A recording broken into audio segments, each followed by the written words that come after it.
GSD Productions. Get done.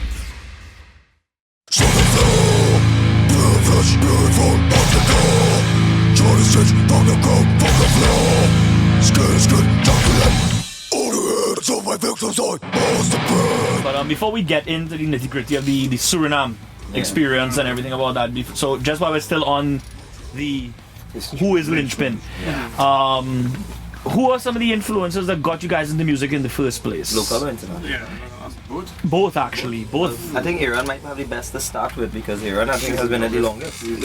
Because I mean, he started from school and pan, so Right. I could tell him the one person that he should mention. I know is Killer Samaru Oh yeah. because that was the one who.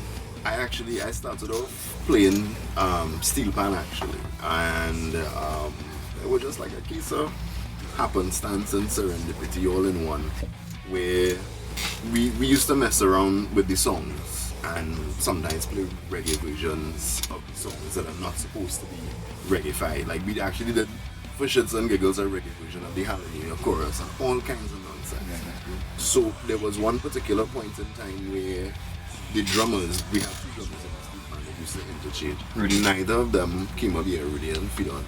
And neither of them showed up to practice, and we just fucking around, and we were playing I can't remember what song it was, and we just decided to reggae-fy the thing. Unbeknownst to us, the musical director of the school steel band had just arrived and parked in his car, and he come and he stand up in the doorway and he's like, no, we stopped because we realized our shit, we're not supposed to be messing with the man arrangement. He's like, no, keep doing it, I like it, what I hear. And that became the version that the song we were going to play, and that became the song I was going to play. I'm real sorry, I can't remember it. And everything sort of snowballed from there. At a school steel band festival, I met Killer Samaru, and we were always into, as a family, we always had the radio on. So we listened to everything from rockers, reggae, Motown, Kaiso, Spooch, all kinds of music from all over the place.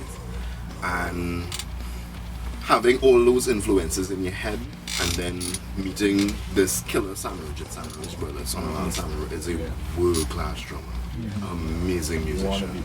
So for him to take you under his wing and say, "Look, come, let me show you what you do," Right. you know, is a mindfuck. And I'm really grateful to him for that experience and that knowledge that he transferred on to me. I actually met him a few years back at a drum thing in Napa. And I'm asking him, hey, I need to, come back by you. I want to get some lessons, and, refresh my memory on the sight reading. He looked at me and said, I don't have anything to teach you again. You know, you do it already. And that was an honor for me to hear my mentor tell me that. Full circle. Yeah. Yeah, but you're international. Internationally, I mean, I grew up, like I say, on R&B and soul and everything. So all of that was into it. But rock-wise, the first band I listened to was Iron Maiden, from a buddy of mine. How ironic. Yeah. Form 1, he's like, hey, come and listen to this. And I was hooked on it. Rhyme of the Ancient Mariner Yeah. was the first, real rock song I ever heard. That's actually one of probably the second Iron Maiden song I ever heard. Flight of Icarus and Rhyme of the Ancient Mariner. And I was hooked. I was like, I need to get more of this. And then, of course, started spiraling out of that. I started listening to Guns N' Roses, Nirvana, everything in the 90s. And then when I got my fill of the 90s, what this thing started from since then, I started going back in time and listening to everything before that. So, I really can't name specific bands.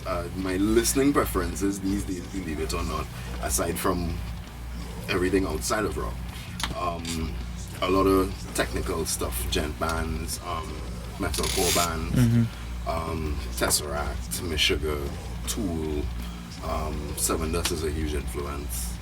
So it's practically everything. Great. Jared? I should have been thinking while you're talking. Jared's one of those guys that waits till he gets up to the counter before he decides what Yeah. he's Oh, there's a line behind me. By the way, take 20 minutes. By crossing your legs, we definitely get the slippers in the shot. Yeah, right? I know. Okay. We will be blurring those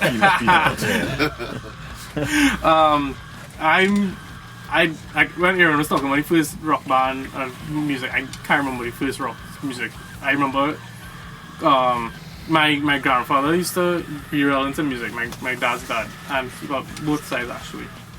But my dad's dad used to help steel pan arrange music and stuff like that.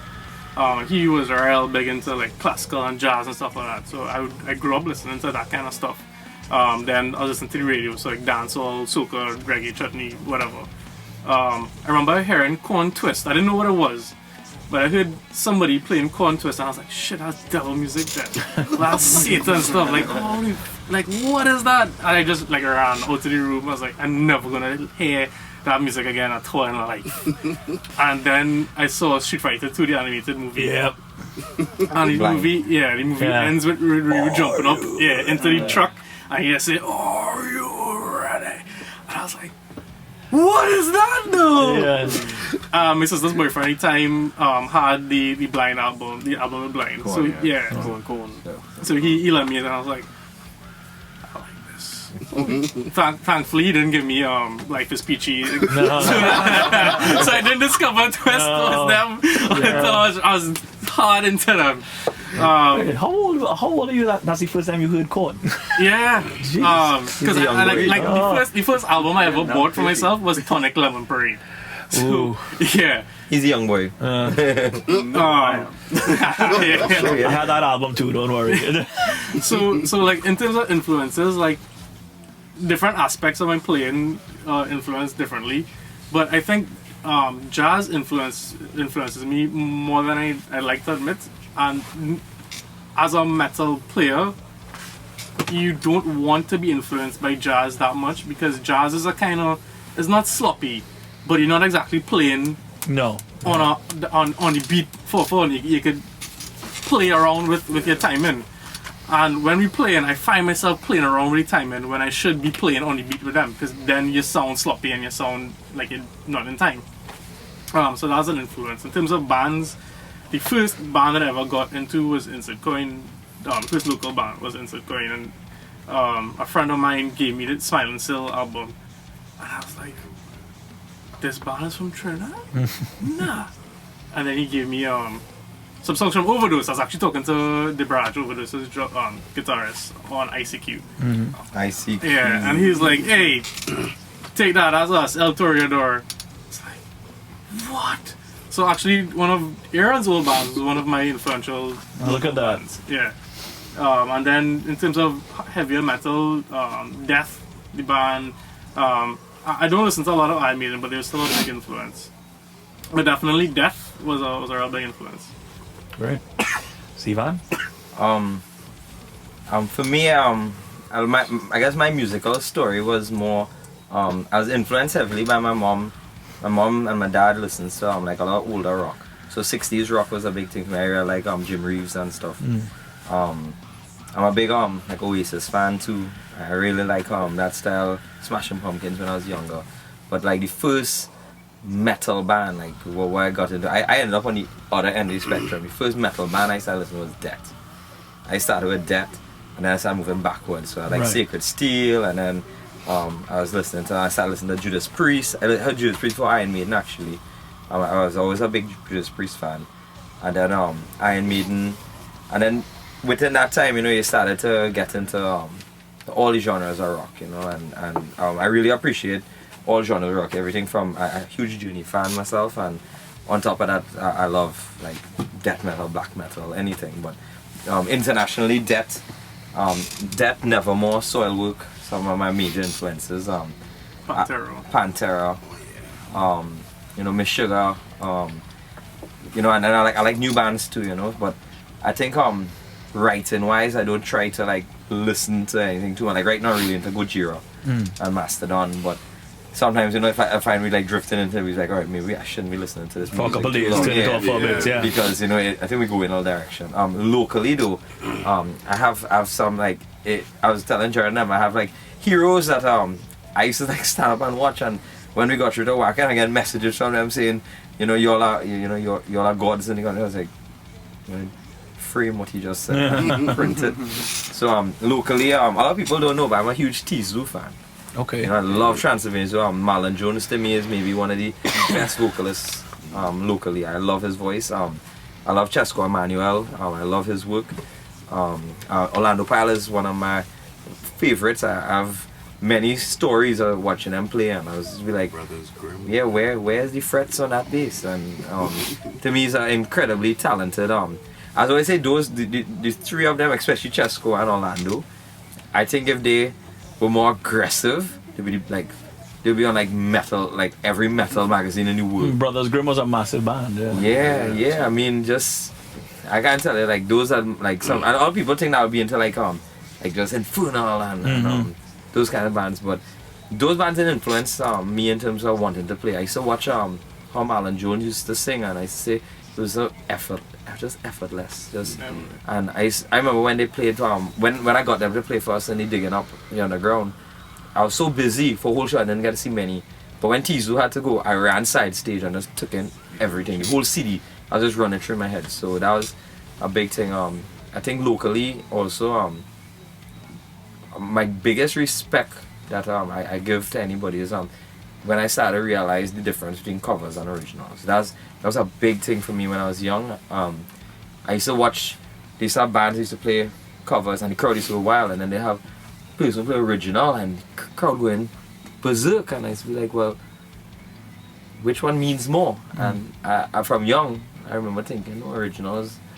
I'm quicker have two people cheer for original than 1,000 people cheering for my cover. And I think that was the biggest influence for me, seeing original bands. And I mean, sadly, I really scorn when it comes to that now. You know, if I see a band playing covers and they ask me what sound is, that's always tell them the same thing. I have a CD player home. And they sound plenty better. Jiggy? Well, unlike these guys, I grew up with like chutney and all these other I things. cut that.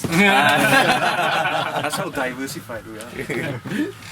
And well, my first album that I got, Was my the sister design? actually was like, hey, go and get Bush Razor Blade suitcase. Oh yeah. Right? So, yeah, that was downfall, yeah. I think everybody had that scene. And after, typical, you go school, play guitars, we find out about Iron Maiden, do all these Judas Priest, etc. I don't want to say everything they just say. Slayer, Yeah, Slayer too, because that's another story. Because we wrote the song.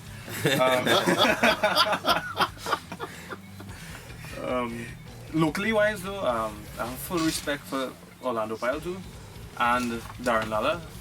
Because how I started to play bass, I was playing with a plectrum pick first, and then when I see Darren playing the same exact thing I play with my pick on his fingers, it's like, alright, I'm gonna start to play with my fingers. So I started this band playing with a pick, and then I stopped 2 years after and started to practice with my fingers. Recorded the album, playing with my fingers, but now I decided, hey, I'm gonna start back playing with the pick. So I just trying. You get a pick sponsor and you realize you can't get a pick sponsor. So I start playing. I just want to play with the bass, with the pick. Yeah, basically those bands internationally wise, Opeth. I really like Opeth. I really like Yes. Basically 70s. Pink Floyd. Real progressive bands. Yeah. And right now, I don't know if it's age, but I listen to one album for like 6 months straight. Ghost. And it is Ghost. It's different bands. I'll just play that CD over and over, over and over. If this interview So I could have can't been, single out anything. Right. if this could have been like maybe 2 months later, I'll list Ghost as an influence. Which brings me to another point. I'm gonna get a hat and go on the stage now. Papa. Papa. Yes. GSD Production.